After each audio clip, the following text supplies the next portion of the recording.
تو دیکھیے اللہ تعالیٰ کیسے مخلوقات کو پال رہے ہیں. حالانکہ جو عنوان ہے ہمارا، جو بات شروع کی تھی وہ یہ تھی کہ امتحان کس کا ہے؟ انسانوں کا اور جنات کا.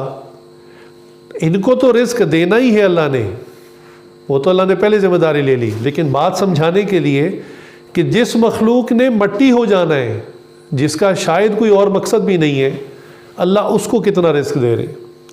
کیسے چرندوں کو، پرندوں کو، درندوں کو روزانہ رزق ملتا ہے. کون دینے والا ہے؟ اللہ رب العزت کی ذات.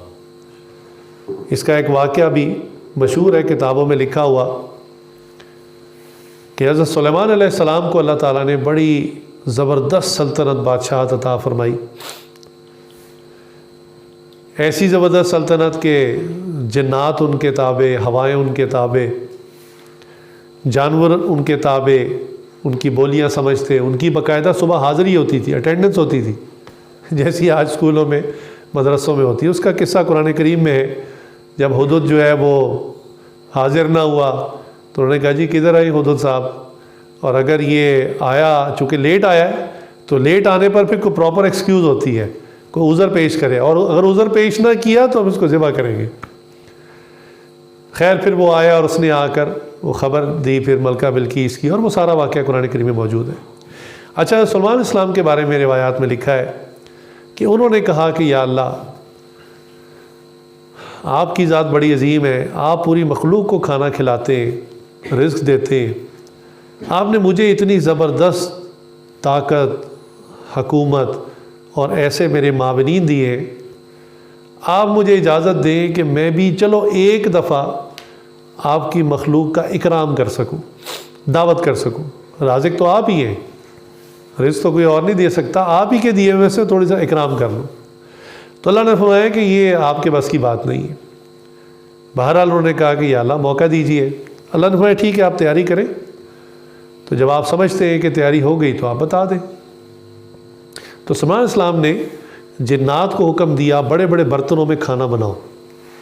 اور ظاہر سی بات ہے، نبی کے اندر تو جو عقل، سمجھ، فہم وہ بہت زیادہ ہوتی ہے عام آدمی کی نسبت. تو انہوں نے ہر جانور کے اعتبار سے اس کا کھانا تیار کروایا. یعنی چرندوں کا الگ، درندوں کا الگ، پرندوں کا الگ، ہر ایک کا الگ الگ. اور چونکہ وہ کھانا بننے میں بہت وقت لگنا تھا تو ٹھنڈی ہواؤں کو حکم دیا. میدان میں کھانا جو پکتا جا رہا تھا میدان میں رکھتے جا رہے تھے، اور ٹھنڈی ہواؤں کو حکم دیا بھی اس کے اوپر چلتی رہو. جیسے ہمارے گھروں میں فریج ہوتے ہیں تو فریج میں ٹھنڈی ہوا سرکولیٹ کرتی ہے، اس سے چیزیں خراب نہیں ہوتی.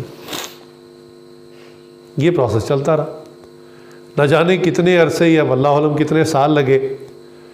تو جب سلیمان علیہ السلام نے اپنی مکمل سمجھ کے ساتھ، ہوش و حواس کے ساتھ یہ سمجھا کہ اب یہ جو کھانا تیار ہوا ہے اس میں ہر قسم کی مخلوق آ کے کھا سکتی ہے، ایک وقت کا ہو سکتا ہے. اب سوچیں وہ کھانا کتنا ہوگا، میدان تھا بہت بڑا. تو جب وہ تیار ہو گیا، انہوں نے درخواست کی یا اللہ آج دعوت کا دن ہے، آپ اپنی مخلوق کو بھیجیں. تو اللہ تعالیٰ نے فرمایا کہ اچھا پہلے سمندر والوں کو بھیجیں یا پہلے خشکی والوں کو؟ تو کہا کہ چلے پہلے سمندر والوں کو بھگت لیں، یہ فارغ ہو جائے تو خشکی والے پہ کھاتے رہیں گے. تو اللہ کے حکم سے روایت میں لکھا ہے کہ سمندر سے ایک مچھلی نکلی، وہ اتنی بڑی تھی کہ یہ جو تمام کھانا تمام مخلوق کے لیے تیار کیا تھا ایک وقت میں، وہ سارے کا سارا ایک لقمے میں کھا گئی. سلیمان السلام سجدے میں گر گئے. انہوں نے کہا یا اللہ یہ کیا ماجرا، یہ تو ساری مخلوق کے لیے تیار کیا تھا. اس کے بعد چونکہ سلیمان السلام جانوروں کی بولی سمجھتے تھے تو اس مچھلی نے کہا اے سلیمان السلام، مجھے تو اطلاع ملی تھی کہ آپ نے ضیافت کی ہے، دعوت کی ہے، اور میں آپ کی دعوت کھانے آئی تھی، اور میرا خدا تو مجھے اس طرح کے 3 لقمے روزانہ کھلاتا ہے، میں آپ کی دعوت میں بھوکی واپس جا رہی ہوں، میں نے ایک لقمہ کھایا ہے. سلیمان السلام نے کہا کہ واقعی اللہ کی ذات کے سوا رزق دینا کسی کے بس کی بات نہیں، اللہ ہی ہے جو دیتا ہے.